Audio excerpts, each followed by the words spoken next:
तो ये जो चीज है, इस चीज को ड्रॉप आउटकम एट्रीशन कहते हैं। अगर एट्रीशन बहुत ज्यादा हो गई है तो आपका शायद आपको जो ग्रुप है, आपका जो स्टडी है वो कंटिन्यू ना हो पाए। And then lastly that is assessments. इसमें आप पॉजिटिव रिजल्ट्स और नेगेटिव रिजल्ट लगाते हैं दोनों ग्रुप्स के। पॉजिटिव क्या है और नेगेटिव क्या है, दोनों ग्रुप के आपको एक्सप्लेन करते हैं। सो सिक्स स्टेप्स मैंने आपको जो बोला है, प्रोटोकॉल आपने डिफाइन करते हैं, सेलेक्टिंग रेफरेंस एक्सपेरिमेंटल पॉपुलेशन, उसके बाद रैंडमाइजेशन, मैनिपुलेशन और intervention, fifth is follow up and then comes assessment of outcome. Bias बेटा जो मैंने आपको पहले बता दिया है कि बायस क्या चीज होती है। बायस इज कि आप बायस का जो बायस में arise from the errors of assessment due to human element, ये बायस होती है। ठीक है, अच्छा एक चीज याद रखिएगा, हमारे बुक में भी है blinding techniques. So what is blinding? Blinding वो टेक्निक है जिसकी वजह से हम लोग बायस को मिनिमाइज कर सकते हैं। ठीक है, in order to reduce above problem, उस प्रॉब्लम्स पे आप बायस कर सकते हो। इस वजह से blinding technique is adopted. It can be done in 3 ways. First is single blind trial. Single blind trial में क्या होता है कि participants को खुद पता नहीं होता कि वो कौन से ग्रुप में जा रहे हैं। ओके, पार्टिसिपेंट जो होते हैं उनको नहीं, they are not aware of के उनको कौन सा ग्रुप दिया गया है। लेकिन जो आपका रिसर्चर होता है उनको आइडिया होता है। So this is single blind. Double blind trials कि आपके डॉक्टर या रिसर्चर और पार्टिसिपेंट्स को they both are unaware of the group allocation। ठीक है जी। Third one is triple blind trial जिसमें participants, investigator and person that analyze the data तीनों के तीनों ब्लाइंड होते हैं। सो दिस इज द ब्लाइंडिंग। ये एक यूट्यूब भी है। अक्सर आपके यूट्यूब का मतलब ये भी हो सकता है कि ये आए है आपकी एमसीक्यूज में। ठीक है, तो ये 3 चीजें आपने याद रखनी है। एमसीक्यूज में भी आ सकती हैं और एससीक्यूज में भी आ सकती हैं। लास्ट टाइम जो एफसीपीएस का बेसिक टेस्ट हुआ था उसमें ब्लाइंडिंग का क्वेश्चन आया। ओके, तो this could now, this is the UQ. आपने सच्चे बनाना, it's not very difficult. So wait a minute, types क्या हैं? हमने ये देखना है कि types कौन सा थी। First one is clinical trials, second one is preventive trials, third one is risk factor trials, cessation experiments, trials for etiological agents, and evaluation of services.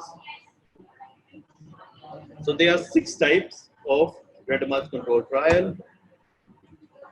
हम लोगों ने इसको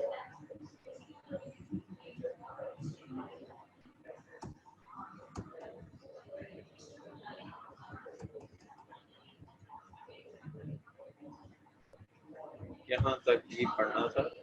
So randomized control trial तो आपका complete हो गया, लेकिन अब हम लोग दूसरा चैप्टर पे एक और टॉपिक है उसको भी कवर कर लेते हैं।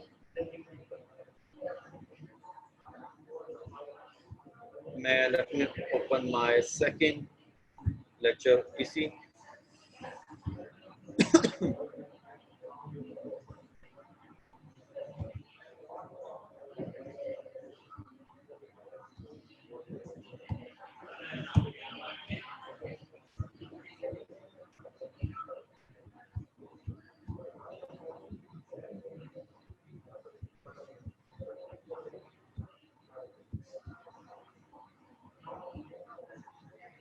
सो सेकंड जो लेक्चर होगा वो भी इसी आज जो हमने ये चैप्टर खत्म करना है इसके मैंने 3 बनाई थी प्रेजेंटेशन, ये लेक्चर्स बनाए थे और मुझे आज के दिन ही ये सब कुछ कवर करना है। इट्स नॉट वेरी डिफिकल्ट, आप लोगों को लोग के लिए ज़्यादा मुश्किल नहीं होगा। आज हम अभी इसके बाद अब हम लोग जो पढ़ रहे हैं वो होगी डेफिनेशंस।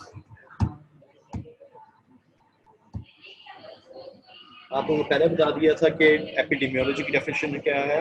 एपी का मतलब ये होता है अमंग और अपॉन, डेमोस मतलब people, and ology मतलब study. Okay, this is a branch of medicine. Okay, endemics जो है ना हमारे पास कौन कौन से हो सकती हैं। First endemic, epidemic and pandemic, ये तीन वो चीजें हैं जिसका आप ग्रुप में भी जिक्र है। इन तीनों का डिफरेंस भी हमें पता होना चाहिए कि क्या चीज हो सकती है। First one is endemic, epidemic and pandemic. आज के दौर के लिहाज से this difference is also very important कि आप लोगों को पता होना चाहिए कि पेंडेमिक क्या है, जो कि आज तक कोरोना के बारे में बोला गया था, पहले इसको एपिडेमिक बोला गया था। ओके, और बाद में ये पेंडेमिक बन गया। तो हमें पता होना चाहिए कि दोनों में डिफरेंस क्या है, एपिडेमिक और पेंडेमिक में और एंडेमिक में। ठीक है, first is endemic. This is endemic क्या होती है? This is a constant presence of a disease और infection within a given geographic area or population group without importation from outside. ये वो चीज है जो कि आपके एक एरिया में या फिर एक पर्टिकुलर कम्युनिटी में बाहर से नहीं आती, ये उसी कम्युनिटी के अंदर ही होती है। रिमेंबर, ये एक चीज एंडेमिक में जो आपकी बीमारी होती है, डिजीज या इन्फेक्शियस एजेंट, ये बाहर से नहीं आता, ये उसी एरिया में ही डिफाइन होता है। So certain geographic areas, for example, malaria is endemic in certain parts of Africa because of its favorable atmosphere for the growth of mosquitoes. ये तो होगी एग्जांपल जियोग्राफिक एरिया की। सेकंड जो है certain population group में हो सकता है, let's say Tay-Sachs is endemic disease, endemic to Jew and French Canadian. तो ये बाहर से नहीं आती, ये उसी एरिया में ही रहती है। Okay, so endemic is within that area. एक मैं एग्जांपल थोड़ा सा दे देता हूँ कि on a brighter side a plant और animal can also be described as endemic to a region if its system is endemic. Okay, अब नेक्स्ट चीज है एपिडेमिक। Epidemic describes a disease that is widespread, affecting a typically large number of individuals within a population, community, and region at the same time.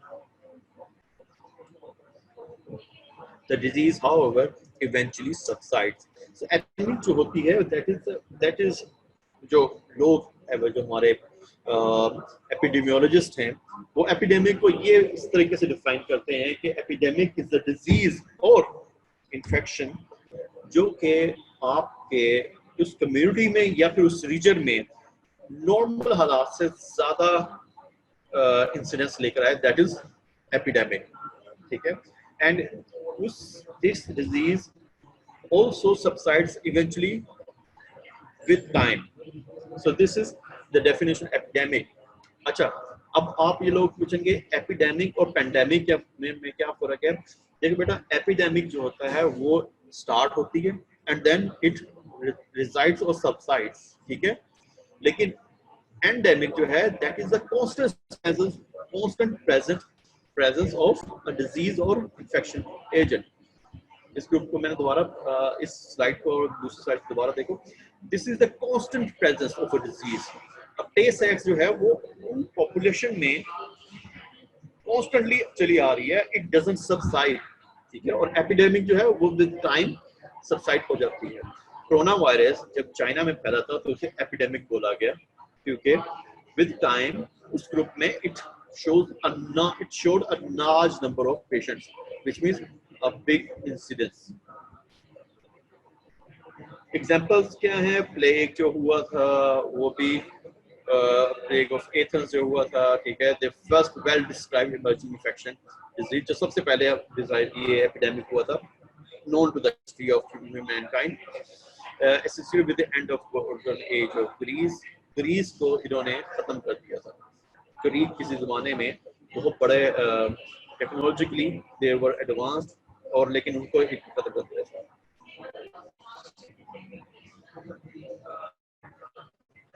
Example और क्या है, meningococcal infection and attack rate is excess in 15 cases per 1 lakh people for 2 consecutive weeks is considered an epidemic. An epidemic disease is restricted to a place, and an endemic disease is restricted to a place such as malaria or people such as insects. But an epidemic disease may happen in a specific place, but it can spread beyond that place.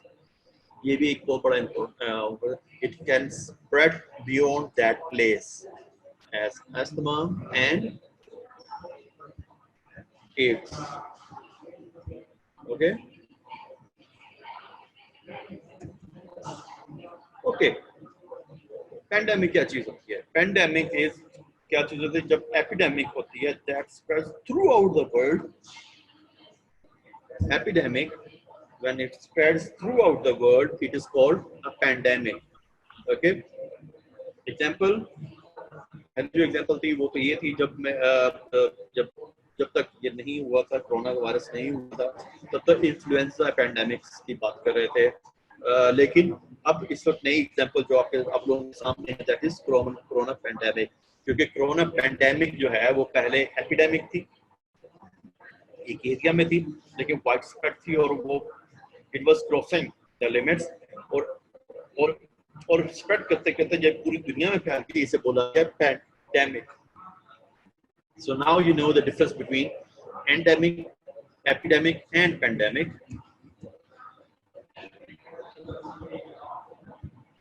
ये मैंने example के लिए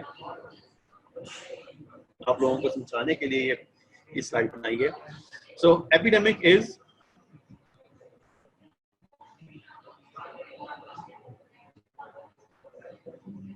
बेटा pandemic जो है होती है ना, उसको क्योर तो किया जाता है, नो डाउट होता है, लेकिन उससे ज्यादा इंपॉर्टेंट ये होता है कि उसे रेस्ट्रिक्ट किया जाए। सबसे पहले उसे फर्दर फैलने से रोका जाए।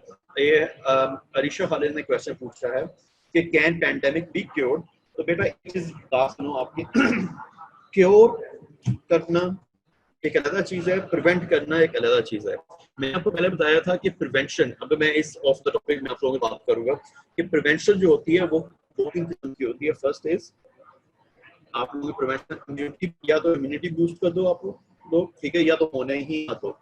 तो हम लोग का इस वक्त हमारे पास जो चांस है, जो अभी कोरोना वायरस के बारे में है, वो यही चांस है कि हम लोग इसे प्रिवेंट करें, ठीक है, अवॉइड करें, जिस वजह से हम लोग ये जो social distancing, physical distancing and lockdown की तरफ जा रहे हैं, और मे बी कर्फ्यू भी हो सकता है इस एग्जांपल।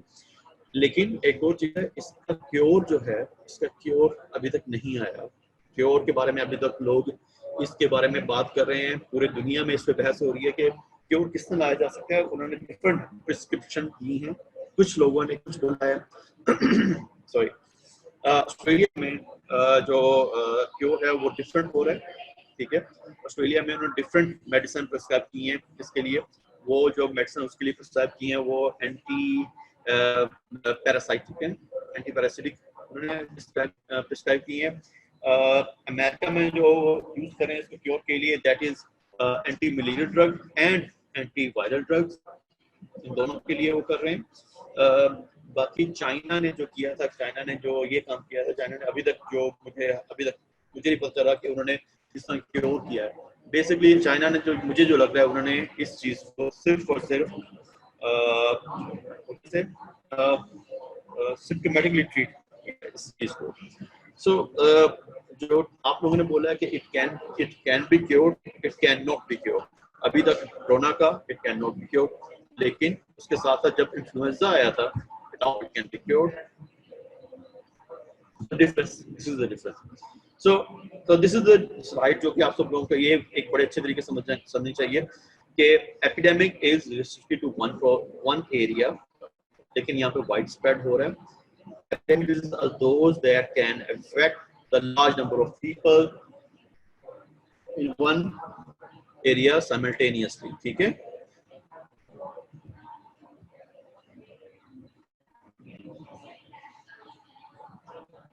ओके, सीरतुल अरूज ने क्वेश्चन किया है कि sir how is malaria endemic, it is present almost everywhere. Agreed, मैंने आप लोगों को बिल्कुल बोला कि it is present everywhere. Pakistan में भी इसके इंसिडेंट्स आते रहते हैं, लेकिन बेटा जो मैंने एग्जांपल दी है वो है एक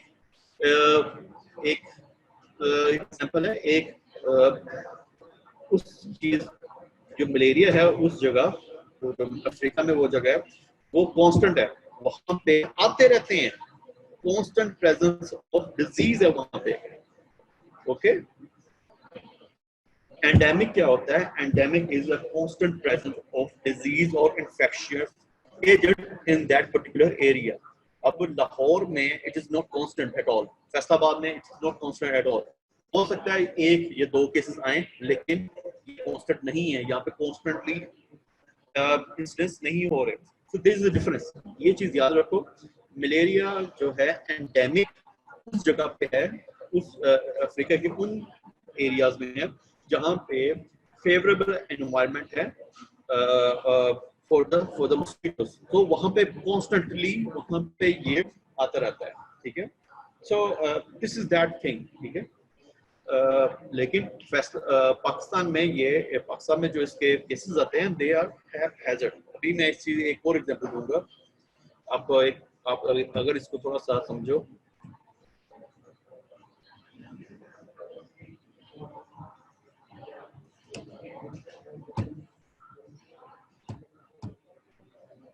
sorry,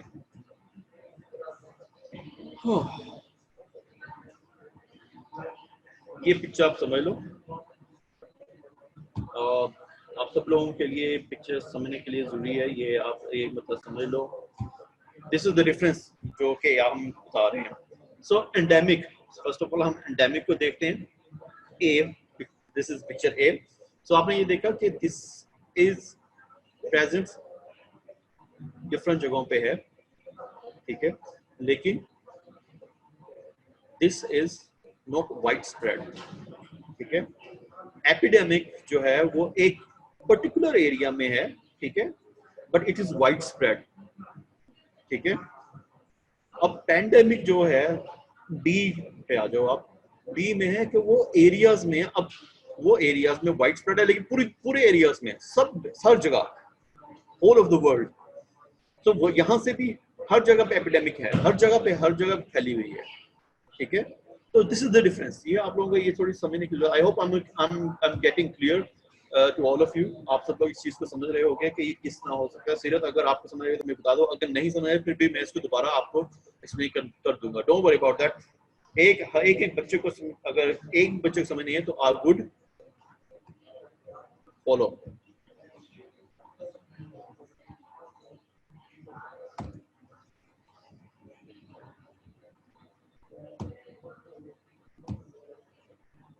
Now we come to the fourth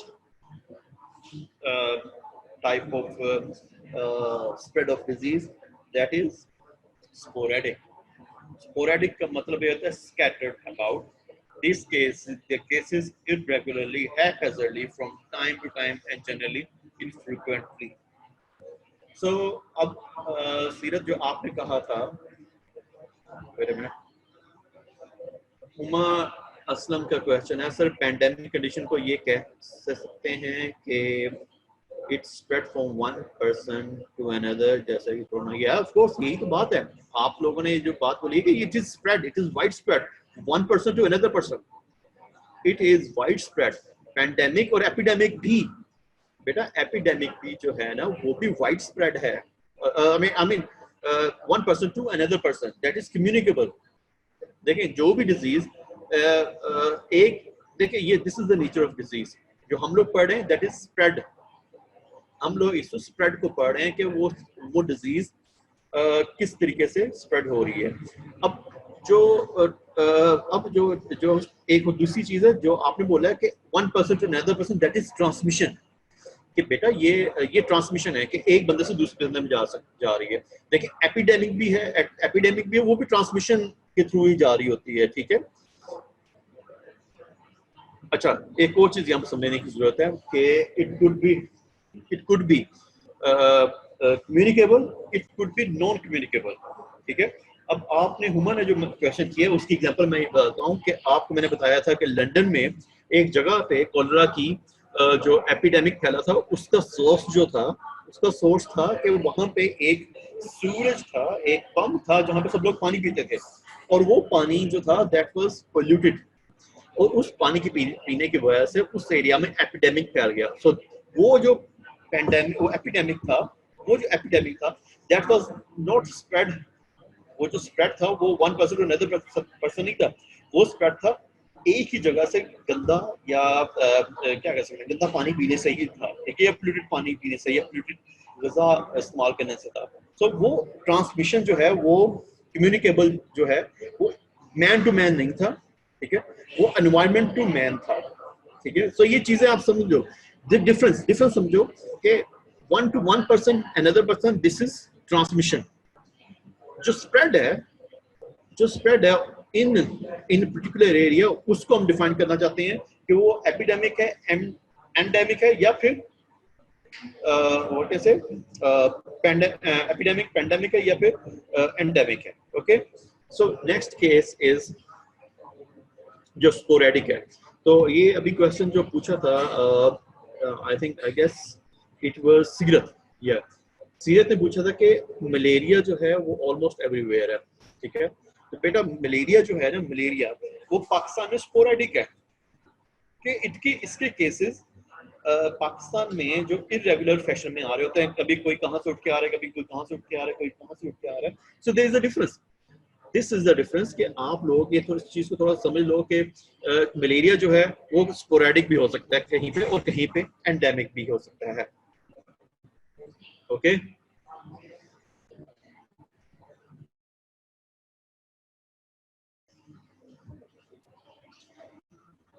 ये क्वेश्चन जो था मैंने पहले भी आप लोगों को बता दिया था, ठीक है, कि एपिडेमियोलॉजी और क्लिनिकल मेडिसिन में क्या डिफरेंस होता है। ये आप लोगों ने इस चीज को, is another question that comes, I guess. Yes. Arisha Khalid ने पूछा टेटनस स्पोरेडिक है। यस, टेटनस जो है उसको हम देखना चाहिए, दैट इज अ स्पोरेडिक। इसके जो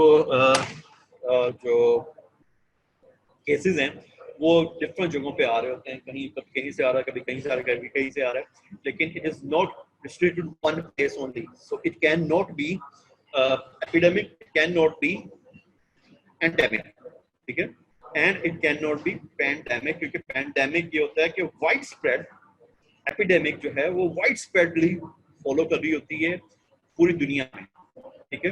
नो डाउट अबाउट दैट कि फैक्टर्स जो है पूरी दुनिया में है, लेकिन ये इरेगुलर फैशन में हो रहा था, ठीक है, कभी कहीं से आ गया, कभी कहीं से, कहीं से आ गया, ठीक है। तो आई hope I am very clear about this.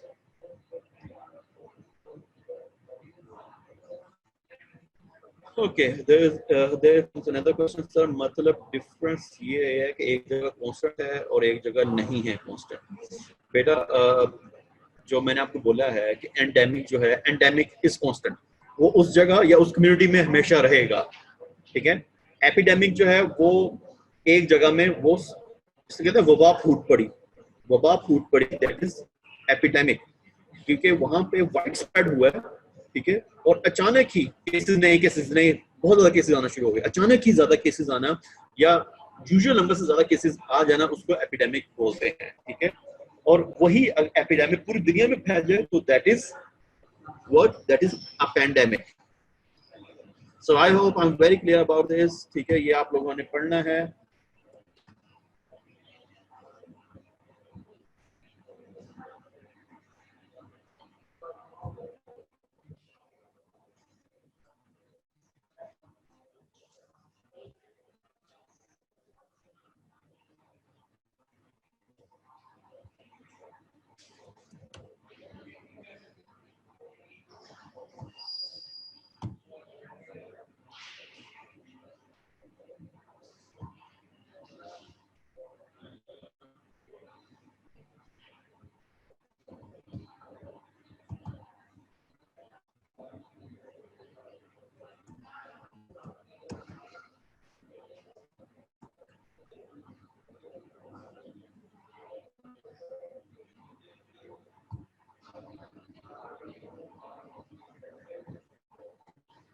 Okay, now I hope screen सबको नजर आ रही होगी। ये आई हैड अनदर लेक्चर जो कि इसमें मैंने सब कुछ बताया था। सॉरी, तो दिस इज एपिडेमिक जो कि पूरी दुनिया में ये इसके एग्जांपल्स हैं। मैं आपको एग्जांपल्स दे रहा हूँ कि ये देखो कितना बड़ा बड़ा एक एपिडेमिक्स फैल रही है। कोलरा फैला हुआ है, प्लेग फैला हुआ है, एचआईवी एंड एड्स भी फैला है एपिडेमिकली। वो कौन कौन से एरियाज हैं इसके साथ साथ बताया गया मैंने, ठीक है। So this is the difference.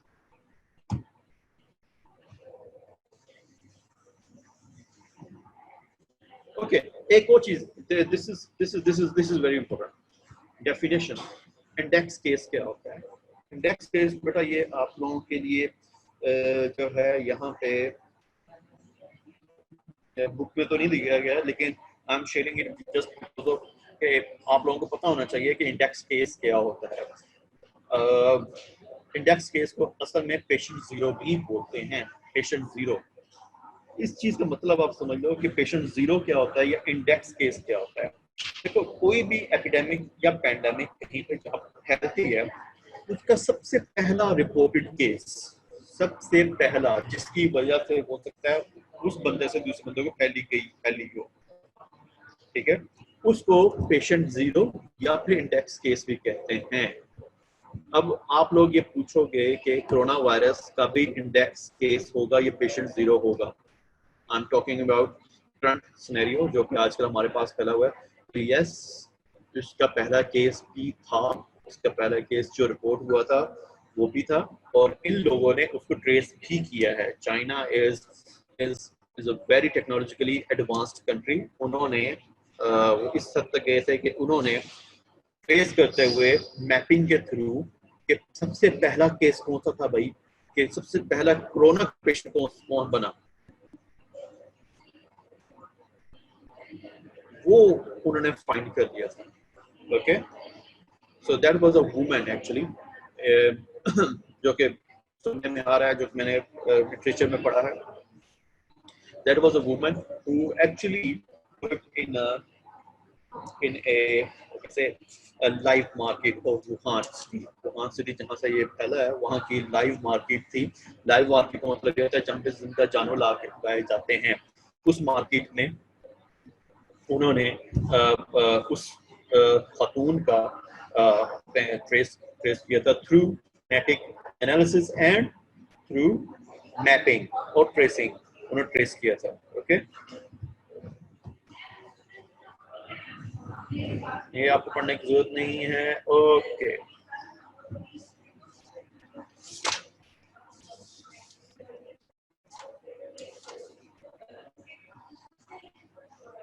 Okay, ये जो स्लाइड है अभी आप लोगों के सामने, दिस इज वेरी इंपॉर्टेंट। जो 10 स्टेप्स हैं वो दिए गए हैं। 10 स्टेप्स का मतलब ये है कि ये है स्टेप्स इन एपिडेमिक इन्वेस्टिगेशन, कि हम लोगों ने जो एपिडेमिक जो भी फैली है जो कि चाइना में इस वक्त हुआ, वो क्या है। This is step by step approach to investigate an epidemic, ठीक है। फॉर एग्जांपल, अब बात ये है कि आप लोग ये यही कहोगे ना। अब देखो मैंने इस चीज को एक चीज से जो एनालिसिस को मैं सिमिलर जो या फिर रिजेंबल करना चाह रहा हूँ। देखो जब भी कोई पेशेंट आपके पास आता है, ठीक है, तो आप उसको इन्वेस्टिगेट करते हो, ठीक है। इन्वेस्टिगेशन का मतलब ये होता है कि आप डिफरेंट मोडेलिटीज यूज करके इसको इन्वेस्टिगेट करते हो डायग्नोसिस के लिए, ठीक है। टेस्ट अप्लाई करते हो, डिफरेंट किस्म के टेस्ट अप्लाई किए जाते हैं, डिफरेंट किस्म के चीजें उसकी फिजिकल एग्जामिनेशन की जाती है, एंड देन आप रेडियोलॉजिकल एग्जामिनेशन भी करते हो। सो these things are steps in investigation. तो एक एपिडेमियोलॉजी की भी तो होनी चाहिए ना बेटा, क्योंकि हम लोग इस वक्त एक पूरी एपिडेमियोलॉजी को देख रहे हैं, एक पूरी कम्युनिटी को देख रहे हैं। सो देयर आर 10 स्टेप्स, आपकी जो लिखा हुआ है बुक में भी लिखा, दिस इज वेरी इंटरेस्टिंग चीज। This should be like cook book. ये कुक बुक क्या होती है? एक रेसिपी बुक होती है जिसमें आपको बताता है कि पहले ये करना है, फिर ये करना है, फिर ये करना है, फिर ये करना है। So this is like that, ठीक है। So these steps in epidemic investigation are 10।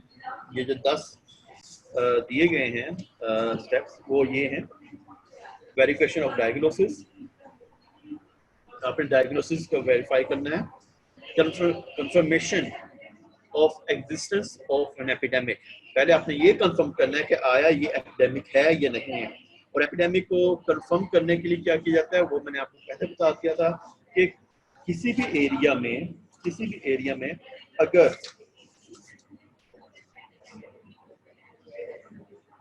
अगर जो फ्रिक्वेंसी है या इंसिडेंस है वो नॉर्मल से ज्यादा है उस बीमारी की, तो that is an epidemic. Definition of population at risk, rapid search for all cases and their characteristics, data analysis, formulation of hypothesis, testing for hypothesis, evaluation of ecological factors, further investigation of population at risk, and writing a report. So, आप लोगों को मैं बता दूं कि इसमें से different मैं एग्जांपल्स दे सकता हूँ। ये सारी चीज़ें जो है ना आपकी बुक में लिखी हुई हैं। 10 स्टेप्स हैं। दिस इज रेसिपी, जिसमें एक रेसिपी होती है, ये जो कुक होती है, ये वो चीज़ होती है। ओके, नाउ अब एक और चीज़ जिसमें मैं बताया कि formulation of hypothesis and testing of hypothesis 6 से 7 पे। इसी एग्जांपल में इस तरीके से दे सकता हूँ कि जिस तरह अगेन मेरे पास जो एग्जांपल है, जो मेरे पास एग्जांपल मैं वो आपको वही दूंगा। लंदन में जो कोलेरा की जो वबा फूटी थी या एपिडेमिक हुआ था उस एरिया में, तो डॉक्टर जॉन स्नो, जिसको हम लोग मॉडर्न पब्लिक हेल्थ या मॉडर्न कम्युनिटी या प्रिवेंटिव डेंटिस्ट्री का फादर भी समझते हैं, ठीक है, नहीं मॉडर्न एपिडेमियोलॉजी का फादर समझते हैं। और उसने ये ऑब्जर्व किया कि उसने फॉर्मुलेट किया हाइपोथेसिस अपनी ऑब्जर्वेशन की बेस पे कि भाई एक पंप है उस एरिया में जहां से लोग पानी बहुत ज्यादा लोग पीते हैं, और उसकी वजह से there is a massive increase of cholera patients। तो उसने ये फॉर्मुलेट किया और उसके बाद उसने टेस्टिंग ऑफ हाइपोथेसिस किस तरह किया कि उसने उस पंप को ही अपरूटेड दैट पंप, उसने वो पंप को ही उसने उखाड़ फेंक दिया। तो अब मुझे क्या हुआ उसके बाद कि बेटा जैसे ही वो हुआ जो drastically there was a drastic decrease in the cholera patients, so ये उसकी टेस्टिंग हो गई थी, ठीक है, और उसी बेस पे उसने ये सारी चीजें आगे की, ठीक है।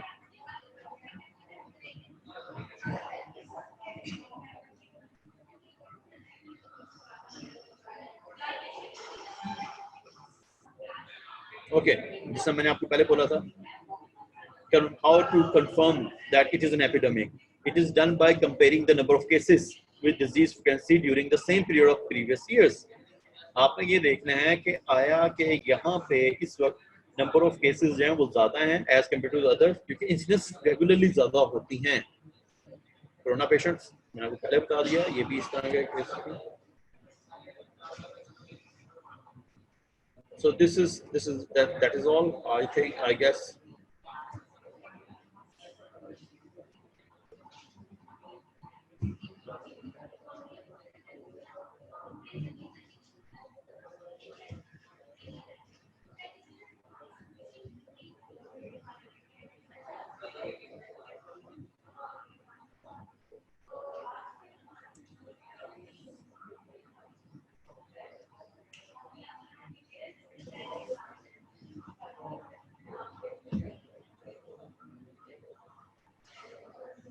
Students unmute करता हूँ। Students को unmute करता हूँ।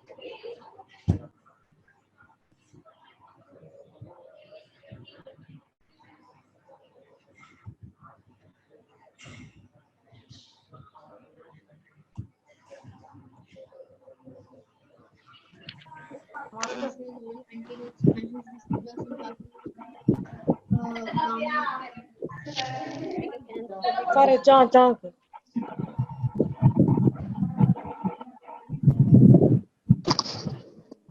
Okay, students, मैंने आप सब लोगों को इस वक्त अनम्यूट किया है। कैन बस कोई क्वेश्चन समझ नहीं आ रहा इस वक्त, इस कोई भी कंफ्यूजन है, he can ask me, he or she can ask me। और अगर किसी को मेरे कहने और बोलने से प्रॉब्लम हो रही है, कोई नहीं सुनाई दे रहा, तो जो आप लोग चैट ग्रुप में आप लोग अपने आप को लिख भी सकते हो।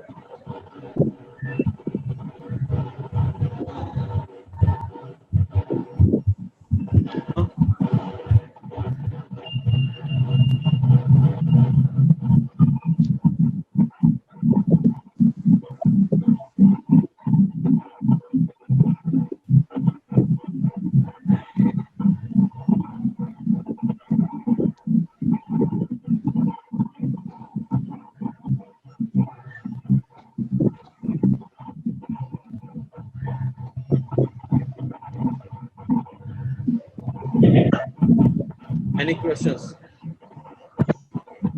No, sir.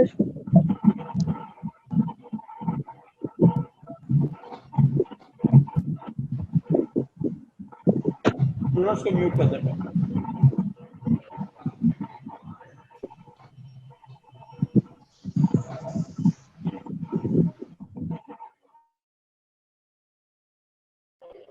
Okay. So today आज हमारा ये लेक्चर खत्म हुआ एपिडेमियोलॉजिकल मेथड्स. मुझे इस चैप्टर का लेकर अगर किसी को प्रॉब्लम कोई भी क्वेश्चन हो, कोई भी क्वेश्चन आपका क्वेश्चन. ओके, खानसा तारिक ने बोला है कि सब ब्लाइंडिंग टेक्निक्स जो है ना वो दोबारा बता दें. ओके,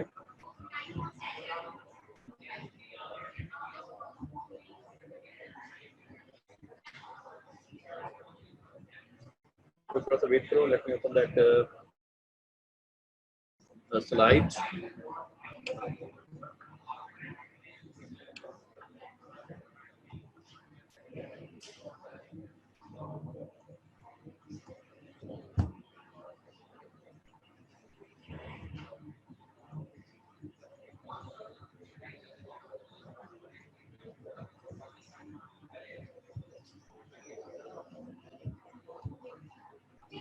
ओके बेटा,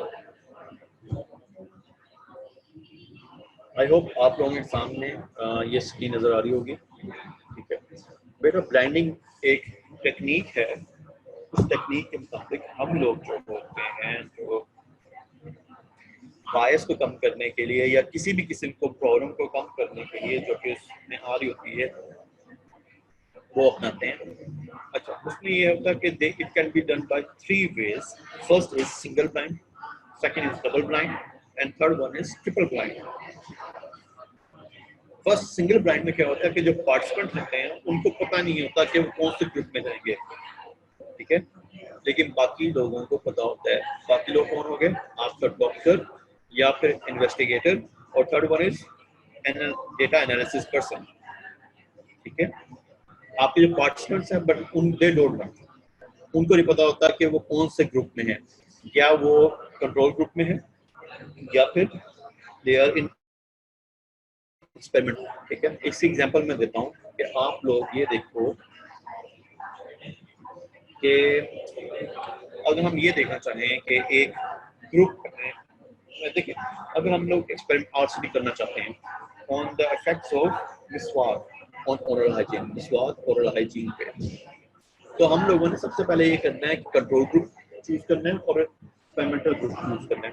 एक्सपेरिमेंटल ग्रुप में वो रखते हैं, वो उन पार्टिसिपेंट को रखना है जो कि मिसवाक करते हैं, और कंट्रोल ग्रुप में वो रखना है जिनको मिसवाक नहीं करते.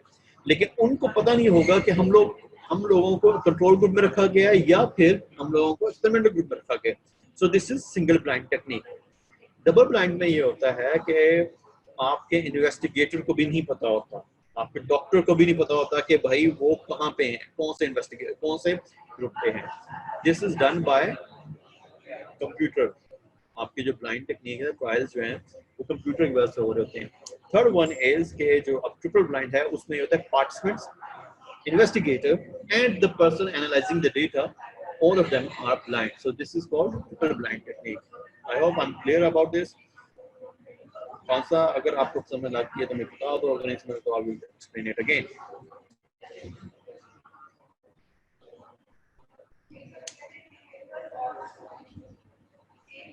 Good. Any questions?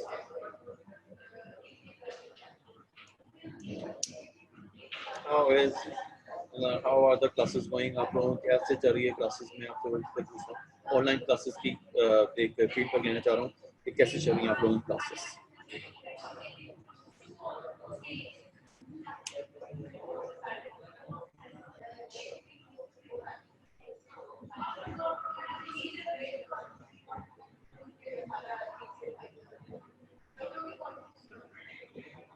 Okay. Arisha is saying that live lectures are better. लेकिन to be honest आपको मैं एक बात बताता हूँ कि हम लोग जो प्रिवेंटिव इंडस्ट्री में अभी तक हम लोग इस पे रिलाई कर रहे हैं, हम लोग अब लेक्चर्स दे रहे हैं, लेकिन as soon as you will come back, मुझे ऑनेस्टली स्पीकिंग मुझे इसके बारे में जो आपके वो वाले लेक्चर्स जो कि लाइव नहीं हो सकते, उसमें बायोस्टैट्स का लेक्चर है जो कि बहुत ज़्यादा इंपॉर्टेंट है आप लोगों को कंसेप्ट बिल्डिंग के लिए, वो बहुत इंपॉर्टेंट है। और that is why you all have to be present that lecture, चाहे वो आप सभी स्टूडेंट्स हैं या फिर आप पासिंग स्टूडेंट्स हैं, आप लोगों को उसमें होना चाहिए। मैं उन लेक्चर्स में आप लोगों से ये नहीं बोलूँगा कि आप किताबें खोल के पढ़ो, मैं आपको सिर्फ ये बोलूँगा कि just be present in those lectures. Biostats के लेक्चर है वो बहुत इंपॉर्टेंट है कंसेप्ट बिल्डिंग के लिए। सिर्फ कंसेप्ट ले लेना, सिर्फ पढ़ना मत। मैं कंसेप्ट देते के दौरान ही आप लोगों को सारी चीज़ें समझा दूंगा कौन सी चीज़ किस तरह होती है। So this is those lectures are very important आप लोगों का उसमें से। और हाँ, उनमें से क्वेश्चंस भी आते हैं, क्वेश्चंस उसमें से हर साल आया है, हर साल उस चैप्टर से क्वेश्चन आया है। और अगर आपको उनकी समझ नहीं लगी, बिलीव मी, आपको रट्टा मार्क लगाना भी मुश्किल है। उन चैप्टर्स का रट्टा लगाना, वो रट्टा नहीं लग सकता। तो बात यह है कि वो समझे बगैर वो बेटा आप लोगों को कितना आप रट्टा मारोगे, नहीं समझ आएंगे आपको। तो that lecture is that chapter is very important आप लोगों को। मैं I would request you all to be present in that lecture, क्योंकि मैं आपको जब आप इंशाअल्लाह वापस आ जाओगे, कॉल आ जाओगे, तब हम I wish you best of luck. Okay, bye, Allah Hafiz.